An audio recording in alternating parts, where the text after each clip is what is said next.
बाबा साहेब भीमराव अम्बेडकर की जयंती पर उनके नाम पर खूब राजनीति हुई। हिसार में प्रधानमंत्री नरेंद्र मोदी ने कहा कि कांग्रेस ने संविधान को सत्ता पाने का हथियार बना लिया।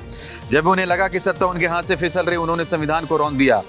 हमें यह कभी नहीं भूलना चाहिए कि कांग्रेस ने बाबा साहेब अम्बेडकर के साथ क्या किया। जब वे जिंदा थे तब कांग्रेस ने उनका बार बार अपमान किया। उन्होंने उन्हें 2 बार चुनाव हरा दिया।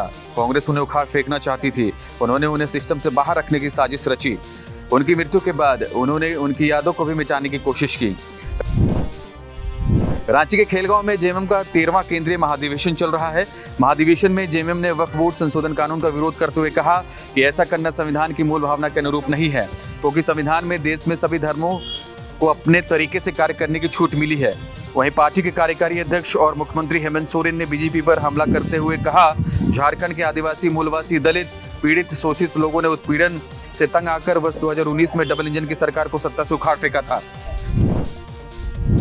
झारखंड में मंत्री हफीजुल हसन के एक विवादास्पद बयान पर बवाल मच गया है। मंत्री का यह बयान राजनीतिक गलियारों में चर्चा का विषय बन गया है। मंत्री हफीजुल हसन ने संविधान और शरीयत के बीच तुलना की, जिसमें मंत्री ने शरीयत को दिल में और संविधान को हाथ में रखने की बात कही। मंत्री के इस बयान पर बीजेपी के प्रदेश अध्यक्ष बाबूलाल मरांडी ने कहा कि हफीजुल इस्लामिक एजेंडा चलाने की कोशिश कर रहे हैं। हेमंत सोरेन को इस मंत्री को कैबिनेट से बर्खास्त करना चाहिए।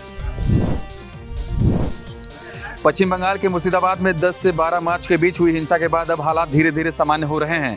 दुकानें खुलने लगी है। अब तक 19 विस्थापित परिवार अपने घर लौट चुके हैं। मालदा और मुर्शिदाबाद जिला प्रशासन मिलकर लोगों की सुरक्षित वापसी करवा रहा है। अब तक 210 लोगों को गिरफ्तार किया जा चुका है। वहीं केंद्र सरकार ने हिंसाग्रस्त इलाकों में 1600 जवान तैनात किए हैं। हिंसाग्रस्त इलाकों में इंटरनेट बैन है। बीएनएस की धारा 163 भी लागू है। भारत से करोड़ों रुपए की धोखाधड़ी कर फरार मेहुल चोकसी को बेल्जियम पुलिस द्वारा गिरफ्तार कर लिया गया है। चोकसी पर आरोप है कि उसने भारत के सबसे बड़े बैंकों में से एक पंजाब नेशनल बैंक से 13,500 करोड़ रुपए की धोखाधड़ी की थी। मेहुल की गिरफ्तारी के बाद से उम्मीद की जा रही है कि चोकसी को वापस भारत लाया जाएगा। साहेबगंज के बरहरवा रेलवे स्टेशन पर रेल पुलिस ने भारी मात्रा में जाली भारतीय करेंसी पकड़ा है। साथ ही 2 लोगों को गिरफ्तार किया है। बरहरवा जीआरपी ने बताया कि धनबाद रेल एसपी के निर्देश पर एक टीम गठित कर बरहरवा रेलवे स्टेशन पर जांच अभियान चलाया गया।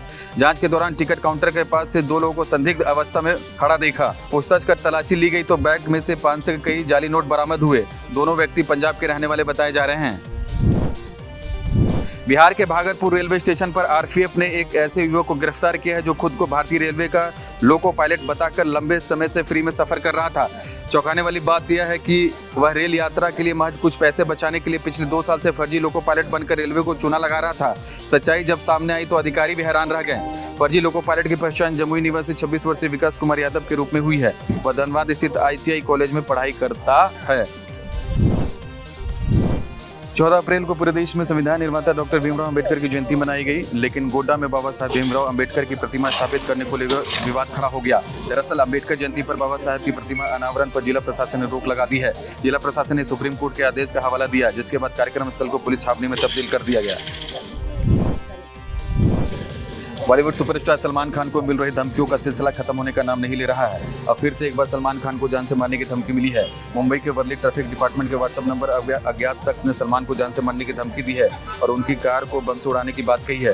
धमकी के बाद सलमान खान की सुरक्षा बढ़ा दी गई है। अमेरिकी चीन के बीच बढ़ते ट्रेड वार और मंदी की आशंकाओं के कारण इस साल सोना इंटरनेशनल मार्केट में $4,500 प्रति औंस तक पहुंच सकता है। इंटरनेशनल रेट के हिसाब से कैलकुलेट करें तो भारत में 10 ग्राम सोने के दाम 1.30 लाख रुपए तक जा सकते हैं। विदेशी इन्वेस्टमेंट बैंक गोल्डमैन सैक्स ने यह अनुमान जारी किया है। हालांकि ऐसा तभी होगा जब ट्रेड वार और मंदी का रिस्क बहुत ज़्यादा बढ़ जाए। अगर ट्रेड वार और मंदी का रिस्क एक्सट्रीमिट लेवल तक पहुंचता है तब भी सोना $3,700 प्रति औंस तक पहुंच सकता है।